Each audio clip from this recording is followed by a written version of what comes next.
Cette vidéo pour expliquer comment reconnaître des triangles particuliers. Alors les triangles particuliers, ce sont les triangles isocèles, équilatéral ou rectangle, et éventuellement on peut avoir aussi isocèle rectangle. Donc isocèle, c'est deux côtés de même longueur, mais ça peut également se repérer avec le fait qu'on ait deux angles de même mesure.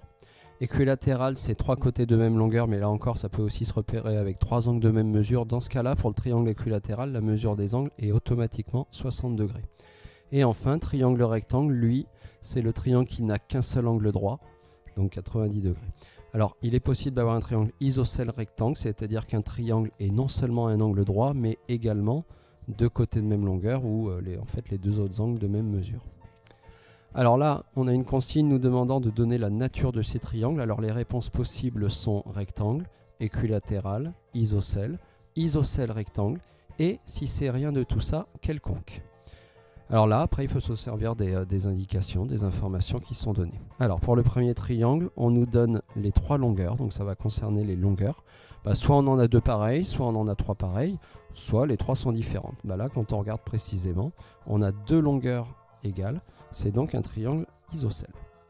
Mais ce triangle isocèle, je vais donner une précision en plus, parce que les deux longueurs qui sont égales, qui font 8, s'appellent AB et BC.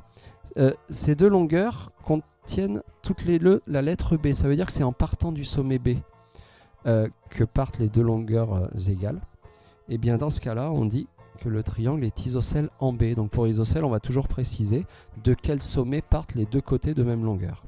Ici, BC, AB, on a deux fois la lettre B. Deuxième triangle. Alors, quelle information on a? Deux informations de longueur, mais qui sont différentes. Et pas d'information sur la troisième longueur. Par contre, une information d'angle qui fait 90 degrés. Alors, 90 degrés, c'est un angle droit. Ça nous donne donc un triangle rectangle.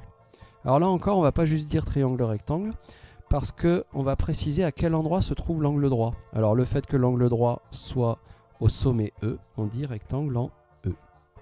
On explique à quel endroit se trouve l'angle droit. Triangle suivant, on a une information de longueur, mais deux informations d'angle. Par contre, la particularité de ces deux informations d'angle, c'est que ça me donne deux angles de même mesure. Deux angles de même mesure, c'est ce qui correspond à isocèle. Alors là, on fait un peu plus attention parce qu'on a un triangle isocèle, mais isocèle en quoi? Le problème, c'est que je n'ai pas les longueurs. Je ne sais pas de quel sommet partent les deux longueurs égales.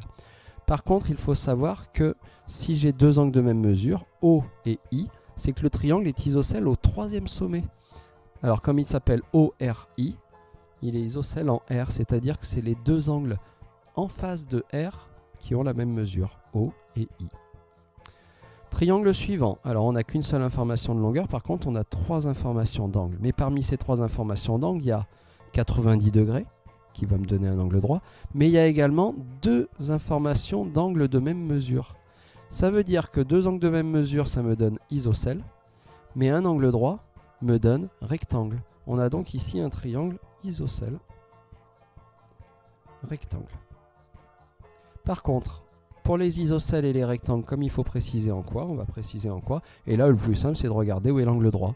L'angle droit, c'est l'angle U. Donc il est isocèle en U, ça veut dire que c'est au sommet U que se trouve l'angle droit. Triangle suivant, trois informations de longueur, mais les trois différentes. Aucune information d'angle. Donc là, on a un triangle quelconque. C'est-à-dire qu'il n'est ni rectangle, ni équilatéral, ni isocèle. Dernier triangle, j'ai une seule information de longueur, par contre, on me dit que les trois angles font 60 degrés. Et bien là, ça correspond à l'information ici, trois angles de même mesure et qui font en plus 60 degrés, c'est le triangle équilatéral. Pour un triangle équilatéral, on ne précise pas en quoi, parce que c'est aux trois sommets que l'on trouve les trois angles de même mesure.